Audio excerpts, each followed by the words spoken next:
이 시간 주님께서 여러분의 마음 깊은 곳까지 만지시고 새로운 소망과 평안을 허락해 주시기를 바랍니다.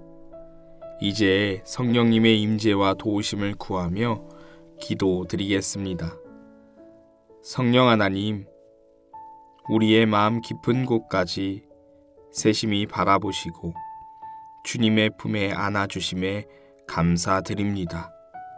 오늘 말씀을 통해 우리의 모든 상황 가운데 다가와 주시고 또 위로와 사랑을 허락해 주옵소서.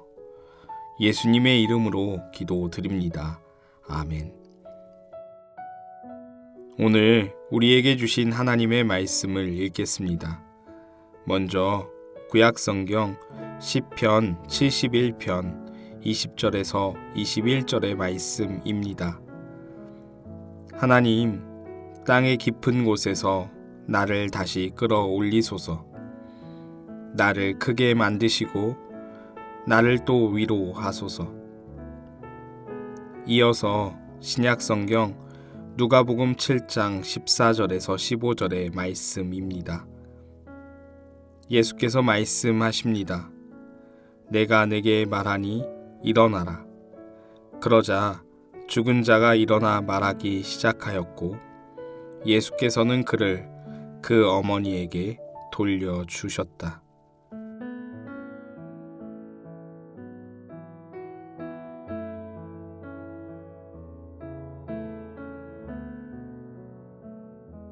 이번에는 순서를 바꾸어서 다시 한번 읽겠습니다.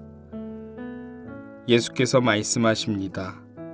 내가 내게 말하니 일어나라. 그러자 죽은 자가 일어나 말하기 시작하였고 예수께서는 그를 그 어머니에게 돌려주셨다. 하나님, 땅의 깊은 곳에서 나를 다시 끌어올리소서. 나를 크게 만드시고 나를 또 위로하소서. 이제 말씀을 읽고 마음에 와서 부딪히는 단어나 구절, 심상을 묵상하며 말씀 앞으로 나아가겠습니다.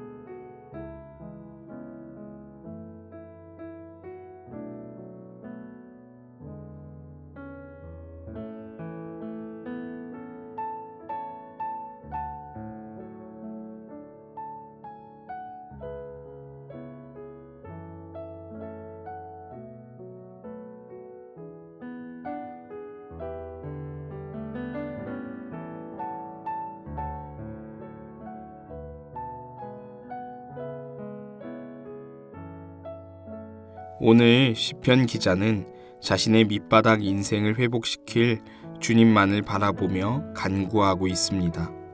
우리는 알 수 없지만 시편 기자는 여러 가지 심한 고난을 받았던 것이 분명합니다. 이 고난 가운데 이 사람은 자신이 믿는 하나님이 자신과 공동체에게 고난을 보여주었다고 이야기합니다. 우리가 이 본문을 개역 개정으로 읽는다면 여러 가지 심한 고난을 보이신 주께서라는 말이 등장합니다. 주님이 주셨다는 말 대신 보여주셨다는 말을 이 사람은 사용함으로써 주님께서 이 문제가 이 사람이 당한 현재의 고난이 자신과 하나님과 관계되어 있다는 것을 다시금 떠올리게 합니다.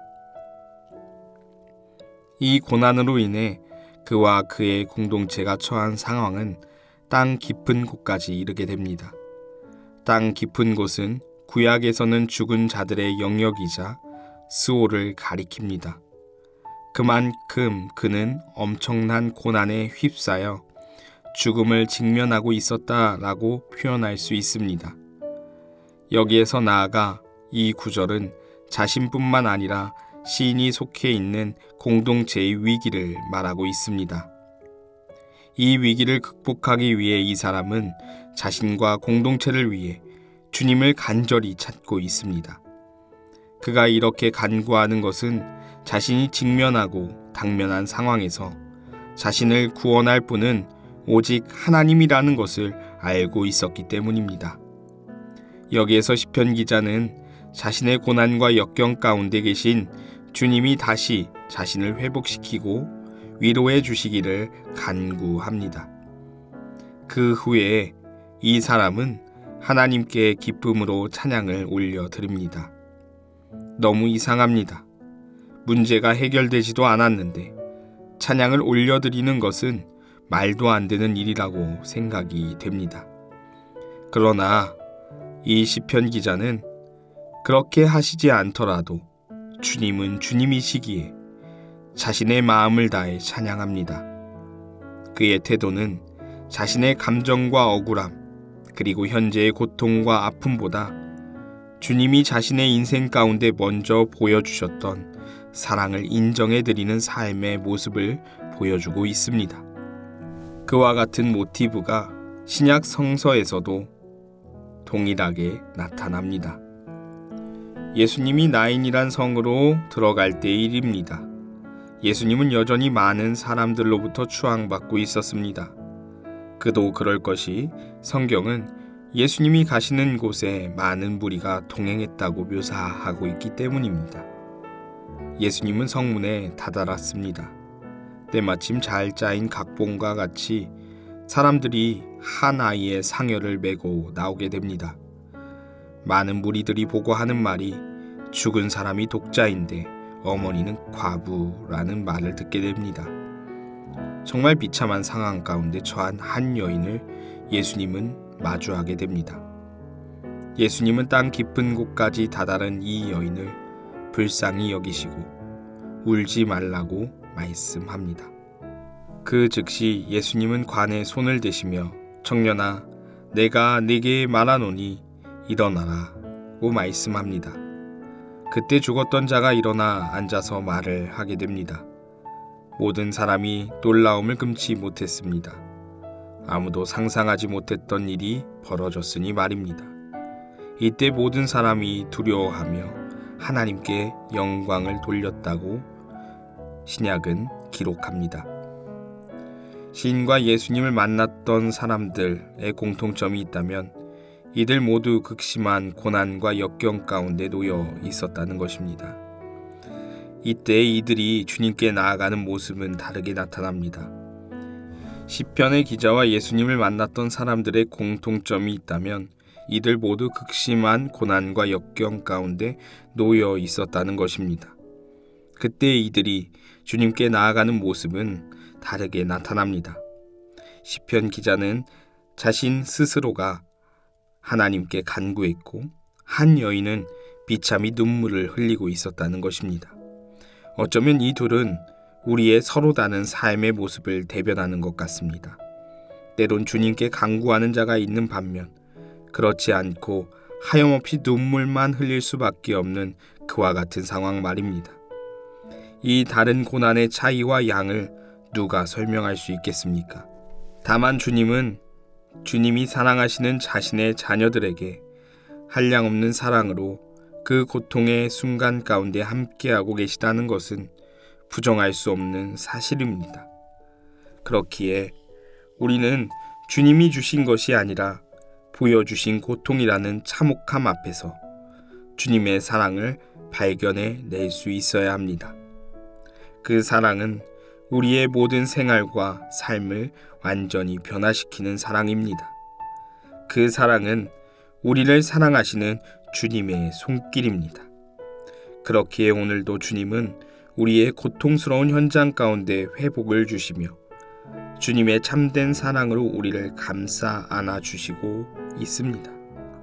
그렇기에 오늘 하루 우리의 고통과 고난의 문제를 먼저 생각하기보다 주님이 우리에게 먼저 보여주신 사랑의 자리를 주님 품 안에서 누리며 주님께 영광 돌릴 수 있는 오늘이 되기를 간절히 바랍니다.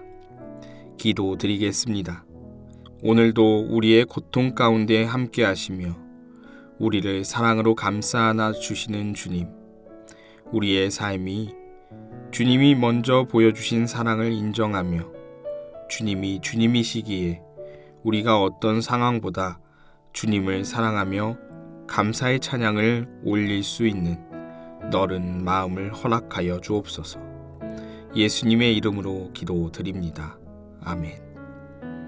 말씀 가운데 잠잠히 머무르며 다음의 질문들을 통해 주님의 음성에 귀 기울여 보시기 바랍니다.